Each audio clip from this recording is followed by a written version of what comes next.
I am so freaking scared to do this. Jay. I am terrified. Welcome to Watch Mojo, and today we're exploring the most unsettling, shocking scandals and crimes involving YouTubers that have been forgotten about by the public for one reason or another. Anybody on Earth can upload a video to YouTube. There's no way of knowing the source. There's no way of knowing the intent. Laura Lee's tweets. In the Hall of Shame of YouTuber apologies, Lee's 2018 attempt is a lowlight in the series. Hardest things I've ever done. However, while many remember the apology, not everyone remembers the reason for it. Lee's ex, formerly Twitter history, was uncovered, showcasing tweets she'd made that were racist and fat-shamed people from 2012 and 2013. I'm so sorry. There's no excuse.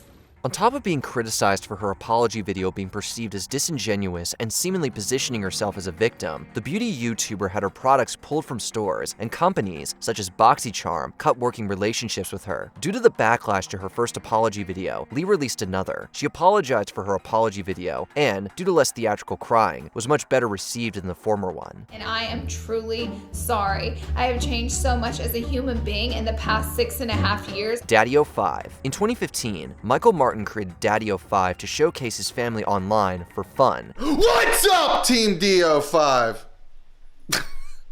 Okay, so the kids just got back home. I didn't record this morning, but I'm recording now and the kids just got home. Yet, that enjoyment soon went awry. Practical joke videos soon took center stage over vlogging, becoming more extreme as his children were subjected to stunts and encouraged to torment each other. This soon sparked outrage from the media. The family is now in counseling, but the children say they miss making the videos. Well, we'd be like, Dad, when are we making the next video?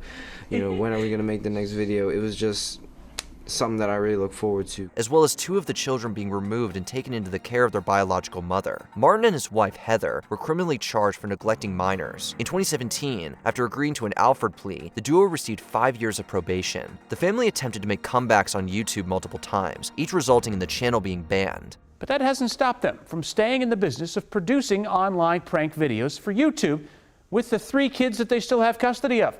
The Save the Kids token. In 2021, influencers, including several Faze clan members, Rice Gum and Sam Pepper, announced the Save the Kids cryptocurrency token. My name's Frazier. My name's Jarvis. I'm Tico. I'm Rice Gum. I'm Nikon. And I support Save the Kids. Despite having a similar name and logo to the charity Save the Children, the token wasn't connected to them. The plan was that if a kids token was traded, a percentage of that money would go to charities supported by Binance. Like for every sale or buy, a certain amount of that is given to a charity. However, that didn't happen. According to an investigation by CoffeeZilla, the code that prohibited whales, accounts that can hoard tokens, was charged at the last second before launch. As such, the project was accused of being a pump and dump scheme, as the token price dropped significantly while influencers sold their collections. Due to his involvement, Faze K was kicked out of the group. After I got kicked, that's when things really got crazy for me because, you know, a few people knew about it before, but when I got kicked, it was like, this is big now. This is huge. Gabby Hanna versus Jessie Smiles. In 2019, after Hannah's past behavior was brought up on social media, the scandal exploded when Jessie Smiles Vasquez released a video about her former friend. This video is just going to touch on a very small portion of why we're not friends anymore,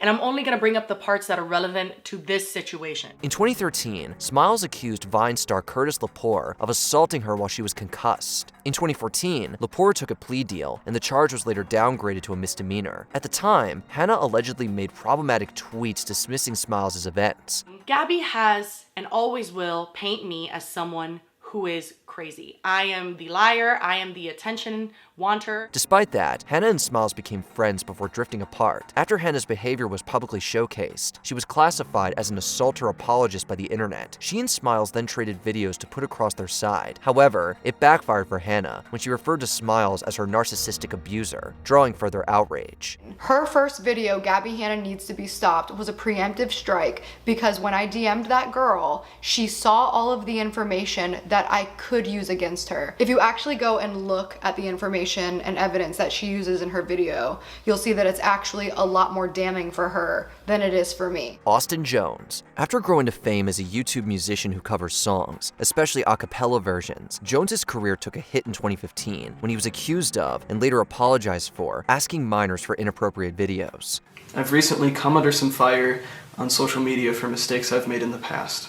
Well, it got significantly worse in 2017 when his Illinois home was raided by the police, resulting in his arrest for possessing indecent content of minors. He told them they were trying out for modeling opportunities or he could get them more Instagram followers. Allegations soon emerged that others involved in Jones's career covered up or dismissed the 2015 accusations, despite the evidence. In 2019, Jones pleaded guilty to possessing the offensive material and was sentenced to 10 years in prison. He'll also have to register as an offender for life. The judge splitting the difference, sentencing him to 10 years behind bars. The 2014 musician abuse allegations. The 2010s were bad for the public image of popular musicians on YouTube, especially those signed to DFTBA Records. And I could make you fly away, but I could never make you stay.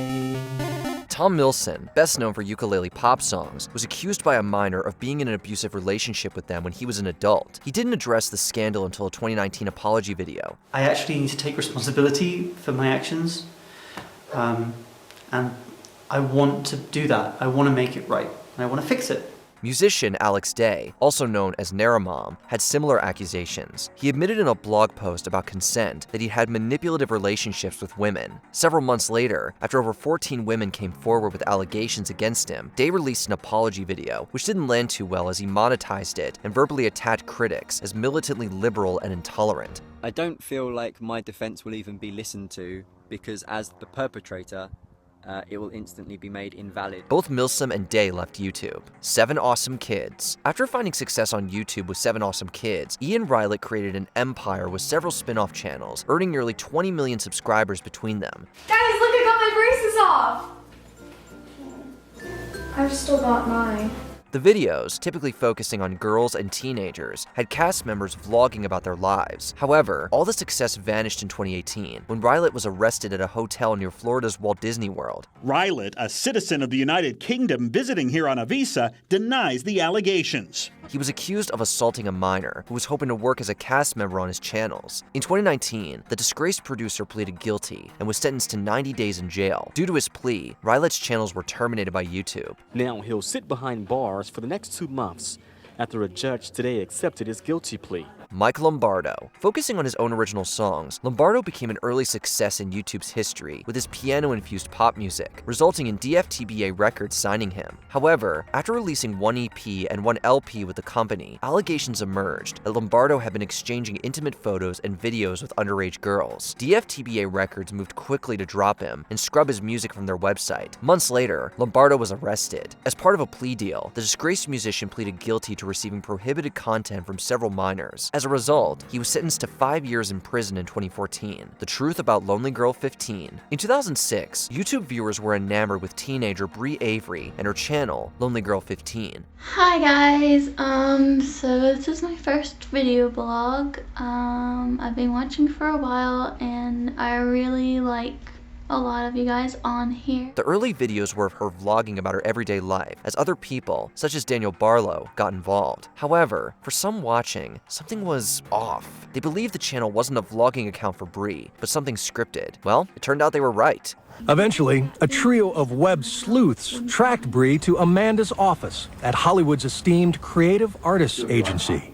People suddenly assumed Lonely Girl was some sort of Hollywood project. The truth was, even the creators weren't sure what they had or what they wanted. The channel was devised by a team of people, while Bree was played by Jessica Lee Rose and Daniel by Yusuf Abu Talib. After the creators admitted that Lonely Girl 15 was scripted, the videos became bizarre as the story featured supernatural elements. But you're not handling it! I'm handling it right now! No, you're not! You're just sitting here when we should be taking Emma to a hospital, Jonas! You can't take her to a hospital, okay? The order's gonna be looking for her everywhere. She has lost so much blood! Beyond a brief return in 2016, Lonely Girl 15 concluded in 2008 and made its way into YouTube lore.